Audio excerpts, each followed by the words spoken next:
For the first time since Atiku Abubakar became the presidential candidate of Nigeria's main opposition, People's Democratic Party, there is growing doubt within the party and beyond about its chances at the forthcoming presidential election.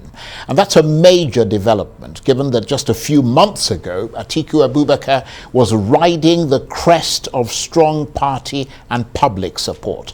But now the glamour seems to have dramatically faded from that poster, with the announcements by the formidable Nyeso Wike group that they've pulled out of the Atiku Abubakar Campaign Council. And the culprit, Iyochie Ayu, the party's national chairman, who has refused to resign to make way for a southern replacement. So, with all the dirt that the PDP has been picking up and throwing on itself, and with this vicious, no-holds-barred, internecine fight to the finish line, not to mention the growing momentum of the Labour Party's P2B within the PDP's traditional stronghold of southern Nigeria, how much is the party bleeding and what happens next? The published Presidential Campaign Council list translates to putting the cart before the horse. The pertinent issue before the party remains the resolution of the IU leadership debacle, which is a departure from the spirit and letter of our Constitution, which undermines the unity of our great party. It was therefore resolved that Senator Iyochie Ayu resigns as the national chairman of the party for an acting chairman of Southern Nigeria extraction to emerge and lead the party on the national campaign. Consequently, we resolve not to participate in the campaign council in whatever capacity until the resignation of Dr. Iyochie Ayu. And that's Bode George, who was the former deputy national chairman of the People's Democratic Party. Well, for more on this, I'm joined now in the studio by the spokesman for the Atiku presidential campaign, Daniel Bwala, and by Arise News analyst and former chairman of the editorial board of Daily Trust newspaper, Mahmood Jega. Thank you very much indeed for coming in. First of all, Daniel, what's the official reaction of the Atiku campaign organization to this latest development? Right. Thank you for having me. Atiku Abubakar released a statement earlier today, which clearly, and in that statement, I think he clearly identified the issues and urged all members of People's Democratic Party, stakeholders of the party, and the Nigerian people. In fact, he titled his press statement as "Let's join hands and move on with the task of nation building." And of course, from his statement, it is clear that apart from Rivers State, the Rivers chapter of People's Democratic Party, all the other states submitted the list of candidates for the campaign council. So it was quite surprising for him that after the meeting, a press statement was issued by some of the stakeholders who he thought had agreed but suddenly pulled out. And he made it clear that he respects their right of expressing their opinion. But however, the most important thing, which is what I believe that even members of PDP are looking at, the issues confronting us as a nation. And I recall in Oshun, we had similar thing. You know, in Oshun, this issue was on, and in Oshun, some stakeholders were not there. And a lot of people thought that we were not going to do well in Oshun. But the people, which is the whole gamut of democracy and democratic process, is about the people. When they make up their mind to decide, then you cannot stand in the way. Right. I think it's slightly different, though, Mahmood Jega, when we're talking about a crisis on a national level, with elections just literally, I mean, the campaign season about to start, the elections just a few months away. Clearly, Wike's people are not very happy about this internal war into which they've been precipitated. But they're sounding exceedingly tough, aren't they? I mean, robustly so. And that should worry Atiku's people. It should, because two things at least. They have given the Nigerian public the impression that the PDP is divided down the line. Now that is a terrible image to present to the electorate on the eve of election, because people will say, how can you vote for a party that is disorganized and divided like this? Charles, you said something about the crisis was kind of precipitated on them, but actually they precipitated the crisis, because if you ask me, I would be wondering why, the party chairman is a very important position, but it's not as important as the presidential candidate. From all that they are saying, they seem to have accepted the presidential candidate because he was nominated at a convention.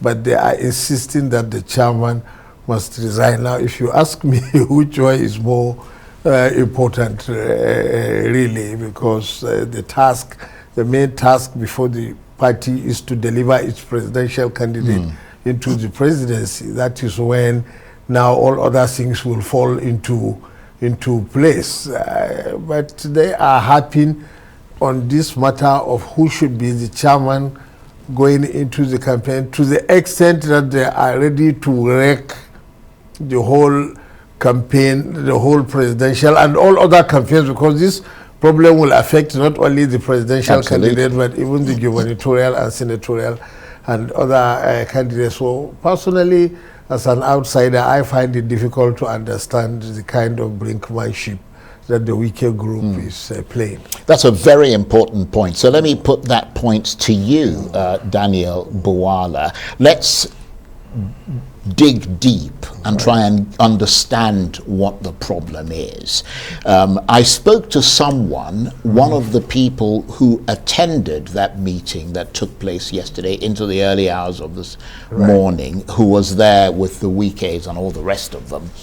And the beef appears to be, and you can refute this or clarify it, that Abubakar Atiku had suggested to them at that meeting in London that Iyorchia Ayu would go.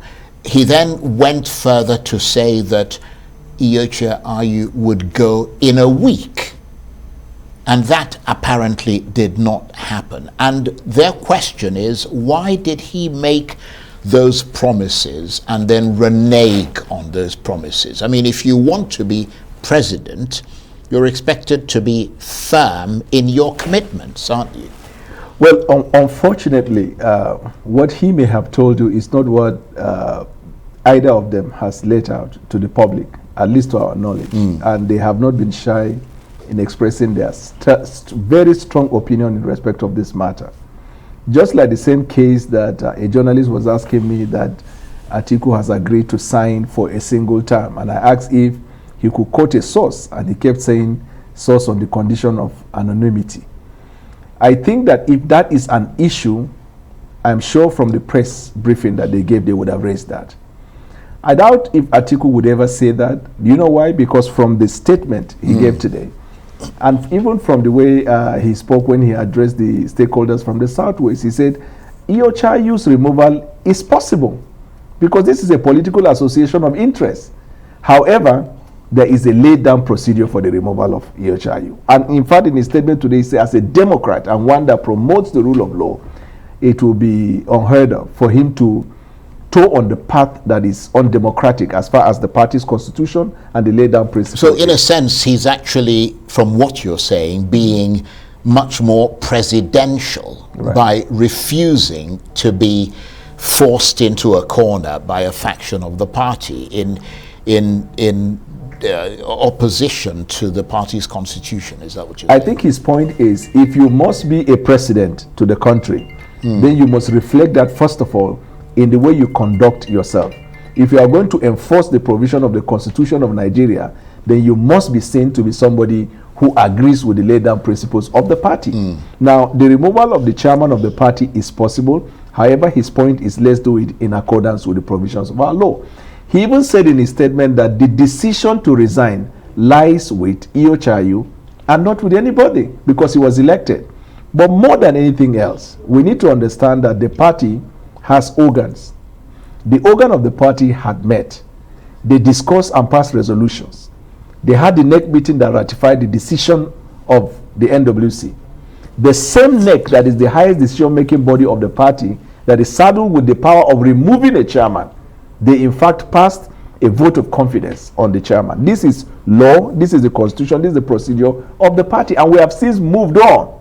So his point is, having moved on, let us synergize, let us galvanize our people and move and face this onerous task of rebuilding Nigeria. Because I'm very, very sure that the voters, not just because if you're going to win election, you need more than just members of your political party.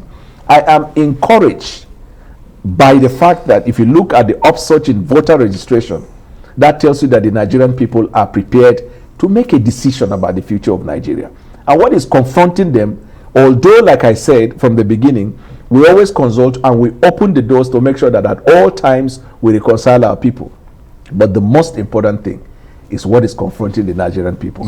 And when I look at what happened in Oshun, I'm encouraged by this fact that having moved on away from this point, I'm sure that we're making a good case to the Nigerian people. Right. And Mahmoud Jega, obviously, we saw attempts by the Atiku camp, the rest of the party, to try and bring the Wike group back on side, but that clearly has not worked. It didn't. Well, you know, what the PDP presidential candidate said was what makes a lot of sense on the face of it. He said, well, it is the decision of Dr. Ayu if he wants to resign as chairman.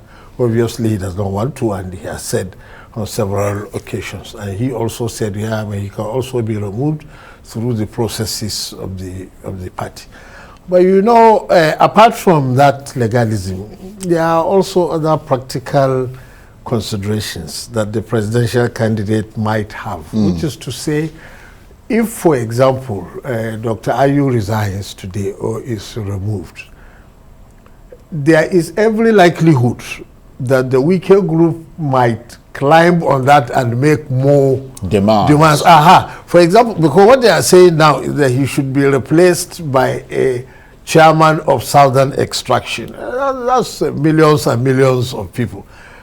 Atiku Abubakar has got many very close loyalists in the South. And he could pick one of them and say, how about, for example, Ben Charles Obi becoming the chairman? And I will not be surprised if the Wike group say, no, we want to be the ones to choose that one is the your next man. Yeah. Let's present another person. So there are practical reasons why he looks reluctant. Because otherwise Dr. Ayu himself might consider that, okay, if this is the main issue that might wreck the party's 2023 chances, I could as well resign. If the party succeeds at the polls, the presidential candidate, by then president, could reward him in many other ways. For Absolutely. example. I mean, but that's the argument that's actually been made, that in the interest of party unity, and perhaps more importantly, to better your chances at the 2023 polls, why can't you just sacrifice Ayu for the greater interest, So and maybe make him something if Atiku wins? So how do you do that? Do you do that by forcing him because he was elected? And that's why Atiku said, as a Democrat, the decision lies with Ayu, right?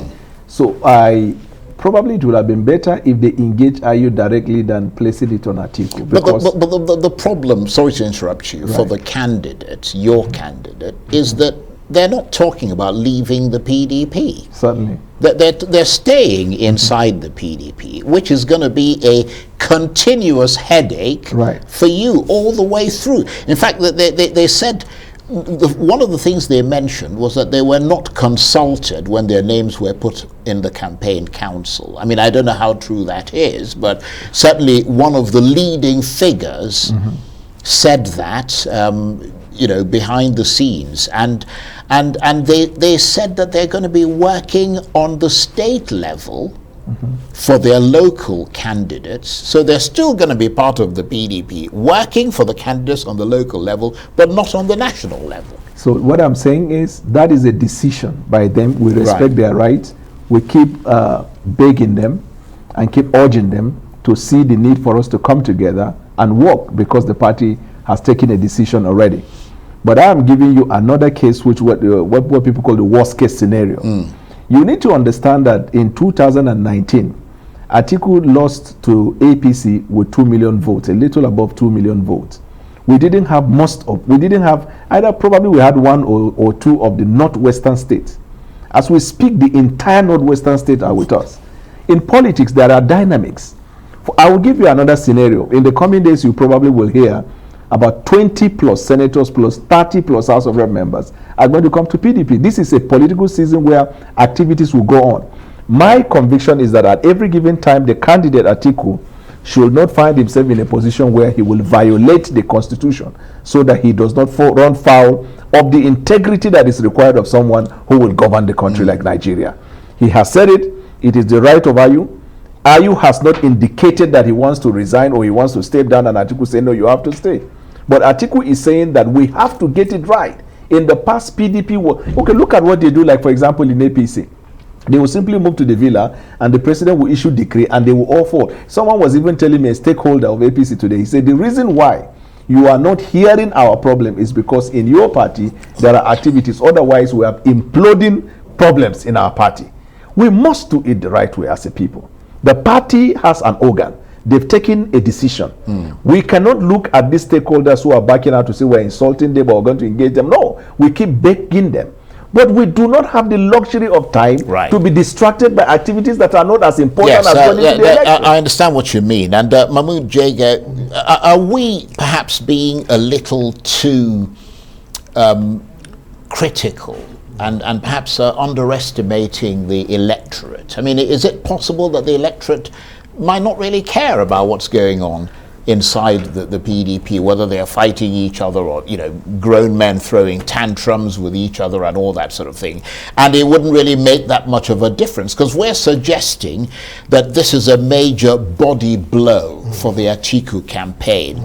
And that if they don't hearken to this very stark, very unequivocal message from the Wike camp, that it could be very destructive, but perhaps it may not be. I think it will be. The electorate is very concerned to see a political party united and moving and campaigning together. I think it's one of the worst things that a political party can do in the approach to elections is to present a disunited front. Because really, why should the electorate trust you? I have my suspicions as to why the Wike group is reluctant to pull out of the party. You see, all of them that I saw lined up today at the press conference in Port Harcourt, they are kingmakers of various PDP chapters in their states. And they probably installed the gubernatorial and senatorial and other candidates. So they cannot afford to ditch those ones, even though they are fighting the presidential candidates. However, there is a big problem because you see, the presidential election comes first. And really, if you walk and torpedo the presidential candidate of the party, it trickles down. It trickles down. Yeah. And 2 weeks later, all your gubernatorial candidates may be losing. So they are really playing a dangerous political game. Absolutely. And in that context, Daniel, what is Mr. Atiku planning to do now? What's his next move? Because as Mahmoud Jega pointed out, everyone is saying he has to unify his party in order to give confidence to Nigerians that he can unify the country. What he is doing, I think, is what he has been doing. Last week, before he traveled out of the country, he was in the Southwest. He engaged with stakeholders in the Southwest. And in fact, after the meeting in the Southwest, we started reading from reports by the media how that different chapters of Southwestern states or PDP are throwing support for him, and that the idea that the entire Southwest is turning its back from him is neither here nor there. He continues to engage. Probably by the time he comes, he's also going to the South to engage with the people. At every given time, I think he has been active and actively engaged in persuading them. But we must realize that the hour has come for us to move into the election. And we cannot sit by the riverside and continue to cry when we know that from the look of things, this election is ours to lose. PDP is poised to win this election. Well, but just we've got about a minute left, and I think to be right, I'd have to give you the last word. how dangerous is it having this Wike group outside the Atiku campaign but inside the PDP? It's like a cancer from within, isn't it? Just like what Dr. Mahmoud said, this thing is a shared interest. We rise together or we die together. And I think that in the coming days, these realities will dawn. When somebody gets angry and is complaining, you have to give him that right of expression. But there will come a time when the anger will go down, and then you will sit down with the person and say, your interest is my interest, your progress is mine. If we don't rise together, we'll collapse together. And so probably sense will prevail, and then people will retrace their steps. But the thing is, he will continue to engage. You can see he has resisted every temptation in the last how many months to be dragged into or to be engaged in any exchange. He has always, and in fact, I even heard Governor Wike, a couple of stakeholders saying that as far as Atiku is concerned, they don't have issues with him because he has maintained a position that if Ayu is to go, Ayu can go. But we have to follow the laid down laws and rules. Okay, Daniel, I want to thank you very much indeed for joining us today. Daniel Bwala is the Atiku presidential campaign spokesman, and of course, Arise News analyst, Mahmoud Jega, former chairman of the editorial board of Daily Trust newspaper. Thank you very much indeed.